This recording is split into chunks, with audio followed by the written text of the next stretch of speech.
সমস্ত কিছু ছিল মহিলাদের হাতে।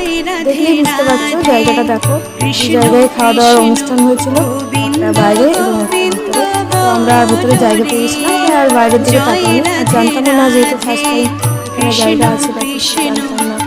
মা বলে আমাদের অনুষ্ঠানের সৎসঙ্গ নাকি দেখতে হয় বা সেখানে থাকতে হয়, সেখানে জীবনের কল্যাণ, তার সাথে বিভিন্ন রকম আচার আচরণ নিয়ম অনুষ্ঠান সবকিছু জানা যায়। তো সেই সূত্রে আমি মায়ের সাথে গেছি ওখানে। দেখো এখানে 4-5টা থেকে বের হচ্ছে, এখানে কি কত বড় আয়োজন করা হয়েছিল, কত বড় অনুষ্ঠানটা হয়েছিল। তো এত দেখলেই বোঝা যাচ্ছে কতজন বিশ্বাস করে সেটা একবার দেখো। আমি হয়তো শর্ট সেই কারণে, আর যাই হোক সে কারণে আমি ভিডিওটা ঠিকভাবে করতে পারিনি। তো যাই হোক আমি যতটা পেরেছি তোমাদের সামনে তুলে ধরার চেষ্টা করলাম।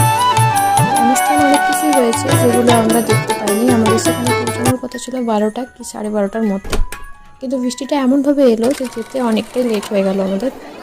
তাও পৌঁছেছি আমরা 1:30 কি 2টো নাগাদ, ঠিক আছে। তো আমাদের একটা ভাবনা ছিল ওখানে গিয়ে আগে সৎসঙ্গের অনুষ্ঠান দেখব, তারপর খাওয়া দাওয়ার অনুষ্ঠান করব, কিন্তু ঘটনাক্রমে উল্টোটা হয়ে গেল।